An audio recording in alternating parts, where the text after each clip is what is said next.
Harvard. Big name, right? Lots of smart people and lots of money. Yet, they want more and more, from Uncle Sam no less, for research they say. But is it really necessary? Congress is scratching their heads, puzzled.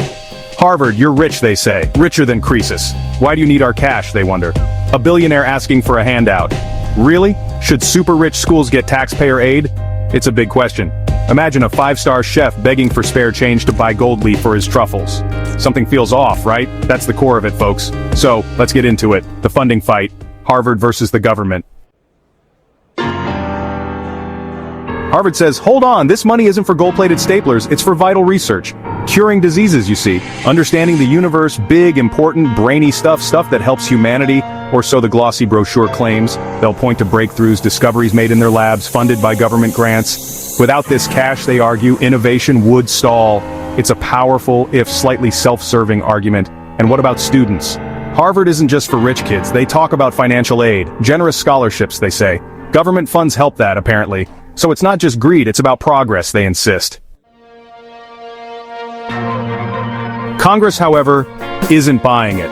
Not entirely anyway. They look at Harvard's bank account, which is, shall we say, robust. You have billions, they exclaim, with a B, several B's in fact. Why are taxpayers footing any part of this bill? They talk about priorities. Our national debt is astronomical, roads are crumbling, schools in poorer areas genuinely need help. Should Harvard be at the front of the line for cash? Congress asks this loudly and often, ahead of, say, a community college struggling to keep the lights on. And then there's the spending. Not just on noble research, oh no. Congressmen whisper about administrative bloat. Fancy new buildings popping up like mushrooms. Salaries for top brass that could fund a small town. Congress wants Harvard to dig deeper into its own very, very deep pockets. Section 4. The Endowment Enigma. Scrooge McDuck, eat your heart out? Let's talk about the endowment. Harvard's endowment, specifically. It's legendary. Mythical, even. A fiscal unicorn. Imagine a treasure chest so vast it makes Scrooge McDuck's vault look like pocket change. We're talking tens of billions of dollars. Yes, you heard that right, tens of billions. Enough to fund small countries or perhaps even a moon mission. More money than God's personal stockbroker, probably. It's a staggering amount that continues to grow exponentially. It just grows and grows, like a money tree that never stops sprouting new leaves. And then grows some more. It's like a perpetual motion machine of wealth. But it's all for education, right? To fund scholarships, research, and academic programs. Critics say, not so fast there. They argue that the endowment isn't always used as transparently as one might hope. They see that giant, shimmering pile of cash. And they wonder, quite reasonably, what's it really for? And they wonder, quite reasonably, what's it for? If not for funding the actual university operations, why keep asking for more federal aid on top? Why keep asking for more federal aid on top?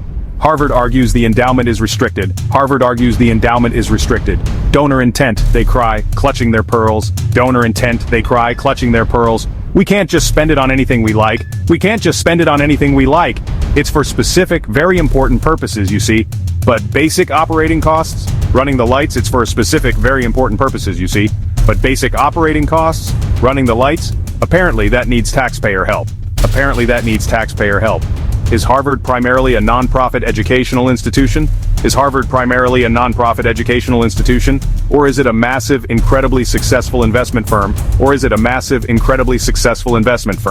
Congress has its strongest prescription magnifying glass out,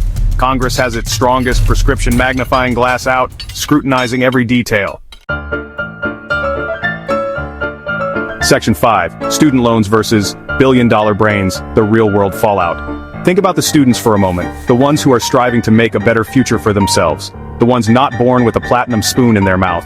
They come from all walks of life, each with their own unique struggles. Many are drowning in truly terrifying amounts of debt. This debt isn't just a number, it's a heavy burden that affects their daily lives. Student loans are a national nightmare, crippling, soul-crushing, often life-derailing. The pressure can be overwhelming. They see Harvard's unimaginable wealth, the sprawling campus, the historic buildings, the endless resources, and its continued requests for yet more federal cash. It seems paradoxical, doesn't it? It stings a bit, doesn't it? The disparity is glaring, like lemon juice in a paper cut. The pain is sharp and immediate. If Harvard gets less government money, will tuition fees, already sky-high, go up even more? The fear is palpable. Will those much-vaunted financial aid packages shrink? The uncertainty is unsettling. That's a very real and understandable fear. It's a concern that keeps many up at night. For current students and prospective future attendees, the dream of higher education feels more like a gamble, especially those from modest, hardworking backgrounds. They are the ones who stand to lose the most. Access to elite education could become even harder. The barriers seem insurmountable. The stakes are incredibly high for these individuals. Their future hangs in the balance. But then, there's another, rather compelling angle. A different perspective that could change everything. If Harvard actually used its enormous endowment more aggressively, could it significantly lower tuition for everyone? Could it make education more accessible? Could it offer substantial financial aid? Or perhaps offer even more substantial financial aid? The possibilities are endless. The question remains, will they take that step? Section 6. Ripple effects and recriminations. Is this just Harvard or all of higher ed on trial? This isn't just about Harvard, you know. The implications of this case stretch far beyond the ivy-covered walls of this prestigious institution. Oh no, this is much bigger than one university. We're talking about a potential ripple effect that could impact the entire landscape of higher education. What happens in this specific funding fight could set a precedent that might redefine how universities across the nation manage their finances and justify their spending. A very significant one for all wealthy private universities. Institutions with large endowments are particularly in the spotlight.